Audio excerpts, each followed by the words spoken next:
So with Nick Sirianni having met with owner Jeffrey Lurie amidst rumors that he could be fired, it seems that we may have already gotten some answers on Sirianni's status moving forward. And on a different note, Jason Kelce's status moving forward seems up in the air, as his brother Travis recently gave an update on 62's future and potential retirement. Meanwhile, this former NFL head coach and defensive coordinator could have a prime opportunity to make his return to the NFL and become the Eagles' new DC, as he was recently linked to Philly. So could this be a good move? Well, Howie Roseman recently made a move to start preparing for next season, but what was his crucial mistake that really cost the Birds this year? Well, we're going to talk about all that and more news as the offseason is just starting to get underway, and we won't waste any time. Let's get straight into it. Alright, so I want to start off this video by saying happy birthday to the legend himself, Nick Foles, as the Super Bowl MVP turns 35 years old today. So again, let's all wish him a happy birthday, because the man led the only Eagles team to ever deliver that elusive Lombardi trophy, and that no other Eagles team has ever been able to capture, including this year's team, of course, which may arguably be one of the most disappointing teams in Eagles history, considering what the expectations were and how the season came to an end,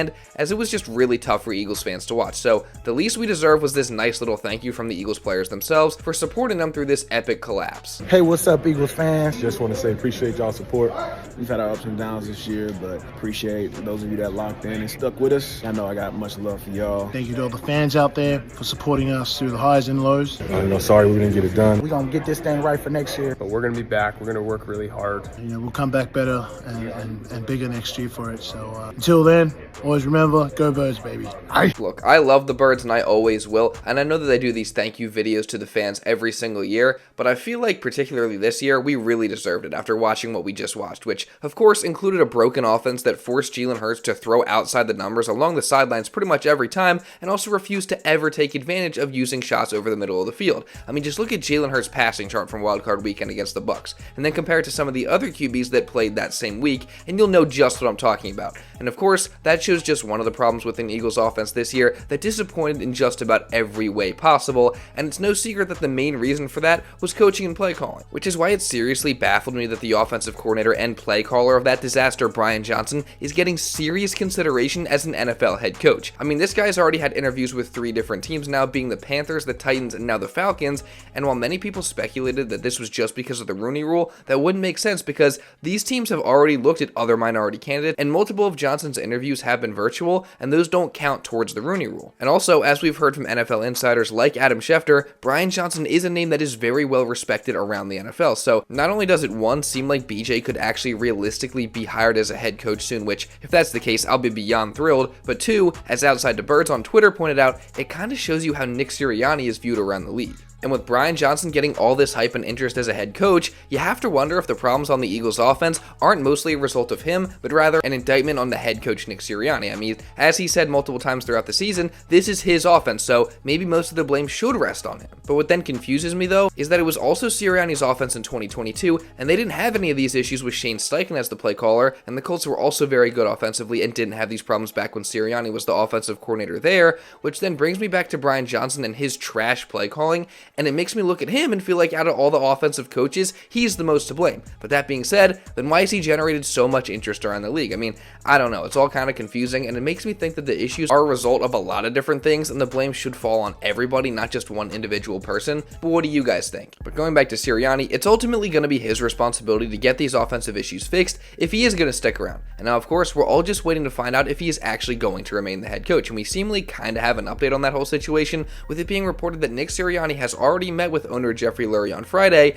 and no reports of a Sirianni firing have come out. So based off of that, you would guess that Sirianni's kinda in the clear, although to be fair, no actual reports have come out saying that Sirianni is safe either, other than this one from Outside the Birds, who posted this text he apparently got from an inside source familiar with the whole situation, saying that Nick is going to be safe and the Eagles are just going to go and make some changes at other coaching positions. Now, he did make sure to say he's not a reporter and he's not reporting anything, but it is still noteworthy. Now again, this is not an official report, and we don't really know if Sirianni is actually going to be back or not, and Mike Garafolo did say on Saturday that really no official decision has been made in terms of whether Sirianni is going to keep his job or not, but it certainly does seem to be trending in the direction of him staying in Philly. And now if that's the case, we just have to hope that him and Howie Roseman can find some really good coordinators. Now offensively, one name that just popped up is Jim Bob Cooter, the offensive coordinator for the Colts this year under Shane Steichen. He also spent time in Philly in 2021 under Sirianni, as well as being the offensive coordinator for Doug Peterson and the Jags in 2022, which was Trevor Lawrence's best season. And he also also has had some other connections in the league. He's worked with some great quarterbacks, including Peyton Manning, and he's also been a coach for 14 years in the NFL, despite being just 39 years old. So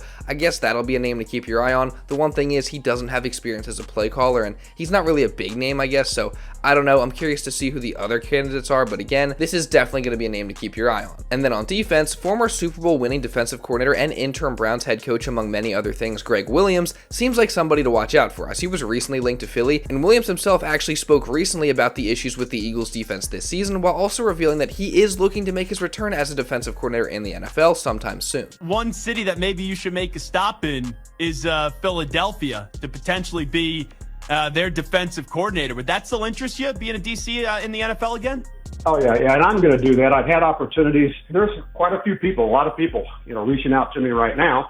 And with the right people, the right situation, yes, I am going to get back in it. How would you try to fix the Eagles defense right now? Here's what I would say. I saw them have a defensive structure on what they know, not what players could play. Each and every stop that I've been at, I've had to change the structure of what we're doing defensively to fit the players that are playing.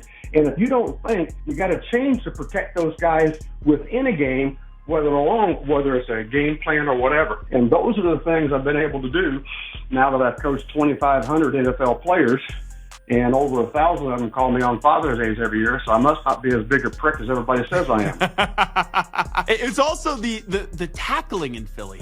I've never seen. Oh my gosh! Yeah, go ahead. Hey, it was you terrible. Better not have a sound. I'm at my son's house up in the Cleveland area, and they got to take the grandkids and everything out of the house because they hear me in the basement screaming and yelling at poor tackling and drop passes. Nothing more pisses me off than when I see a poor tackling individual or a person who can't catch the ball. And I tell the guys all the time, it's now time for you to go up and sell beer in the stands because you can't play. I mean, I'm not going to lie. I love what this guy said in that clip there. I mean, he sounds like a guy that would come in, make the changes that need to be made, and not put up with any of the crap that we saw from the Eagles defense this year. And I also do really like what he's done in the past as a defensive coordinator and as an interim head coach with the Browns, as they went 5-3 under him, coming off a stretch where they went just 36-1 with Hugh Jackson as the head coach. The unfortunate thing about Willaims is he does have some skeletons in his closet for sure, most notably Bountygate, where the Saints were reportedly incentivizing their players for injuring opponents when Willaims was the defensive coordinator, which obviously that's never okay, and it's definitely not a good look. So I don't know, part of me does like the concept of having a no-nonsense defensive coordinator that you know is going to bring the physicality on that side of the ball, but on the other hand, there's just a lot of red flags here, just because I don't want anything like Bountygate ever happening again, let alone it being the Eagles this time. But that being said, what do you guys think? Do you like Gregg Willaims as a potential candidate to be the new defensive coordinator? I mean, I personally would still like to look at some of the other potential candidates before I get set on one person, so let's hope that Nick and Howie can find some good options. And speaking of Howie Roseman, I do want to talk about a crucial mistake that he made last offseason, as it was recently reported by Clay Harbor that Bears linebacker TJ Edwards wanted to remain in Philly last offseason, but Howie Roseman never reached out to him, so he then signed with the Bears for 3 years on a $19.5 million contract and had a great first season, finishing 7th in the entire NFL in total tackles. And Harbor also then reported that Roseman didn't reach out to Edwards' counterpart Kyzir White either, and he then left for Arizona, and we saw the clear struggles that the Eagles had at linebacker this season, so safe to say that those two were sorely missed, and Howie made a big mistake. And now he's gonna need to make up for it this offseason by rebuilding this defense and getting it back to a Super Bowl level. And I just want to say, I haven't lost any confidence in Roseman at all. Every GM makes mistakes, and Howie has done a lot more good than bad recently. And one move that he recently made that I do actually really like is his signing of former Browns preseason star wide receiver Austin Watkins, who, if you'll remember, torched the Eagles for 139 yards this past August. So I'm definitely a fan of that signing, with the Eagles probably losing some wide receiver depth this offseason. And I guess we'll see if this signing pans out when OTAs, training camp, and the 2024 season eventually roll around. But until then, we just gotta enjoy the offseason, and the Eagles have been seen doing that already. Brandon Graham was having a good time golfing, Fletcher Cox and Lane Johnson are hanging out together on a hunting trip, and Sidney Brown is attacking his ACL rehab so he can get back as fast as possible. Well, meanwhile, Jason Kelce still seemingly hasn't quite made his decision on his retirement just yet, as his brother Travis Kelce offered another update on that situation ahead of his playoff game with the Bills. Yeah, it came out that he retired, and he didn't really say any of that, so it's just the end of that game. I think everybody kind of felt for him, knowing that he has been thinking about it a lot over the past couple of years. The documentary shows that. You don't need to go around and ask anybody. So it's I don't know. It's just it's been cool to see everybody appreciate who he's been over the years this past week. But I think the big guy still got some football left if he wants it.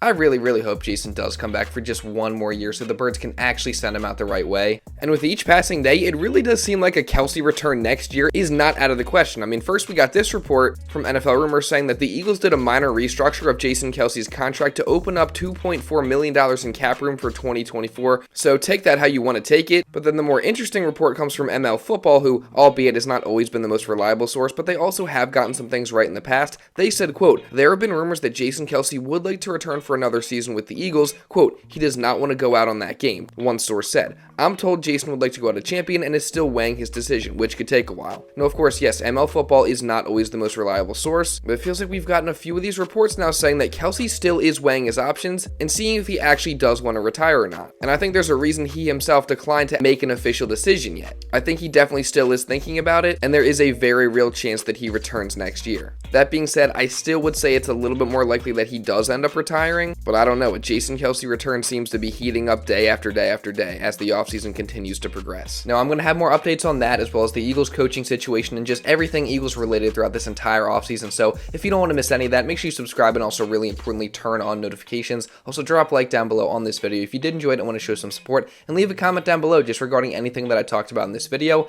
And if you want to watch another Eagles video recapping their locker room cleanout day, you can go check this out right here. Now, with all that being said, that's pretty much all I got for this one, guys. So thank you all so much for watching, and I'll see you in the next video.